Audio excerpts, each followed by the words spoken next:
பையனை வெட்டுறது காரணம் என்ன? சாதிய பாகுபாடு. இதை கூட களையெடுக்காத நீ இவ்வளவு நாள் எதுக்கு நீ கழக ஆட்சின்னு சொல்லி ஊரை ஏமாத்திட்டு இருக்கீங்க? ஒரு சின்ன சின்ன வளர்ச்சிகள், சின்ன சின்ன டெவலப்மெண்ட்ஸ் ஒரு நாட்டில் இருக்கணுமா கூடாதா சார்? சின்ன பையன் ஜாதிய ஒரு எண்ணத்தில் அந்த இன்னொரு சக ஒரு சின்ன பையன், அவர் ஒரு இளைஞர், அவரை நீ வெட்டி சாய்க்கிறன்னா எவ்வளவு ஒரு குரோத புத்தி உனக்கு?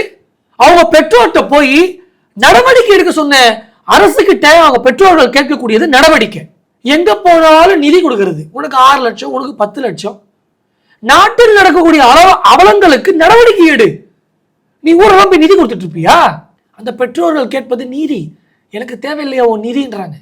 அதைத்தான் நாங்கள் சொல்கிறோம். பாரதிய ஜனதா கட்சி கேட்பது, இந்த நிதி குடும்பத்தால் இன்னைக்கு மக்கள் அநீதி பெற்றிருக்கிறாங்க.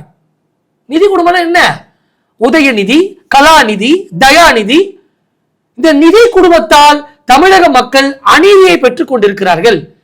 இதற்கு நீதி கேட்டு பாரதிய ஜனதா கட்சி, தேசிய ஜனநாயக கூட்டணி நாளுக்கு நாள் பயணம் செஞ்சு கொண்டிருக்கோம்.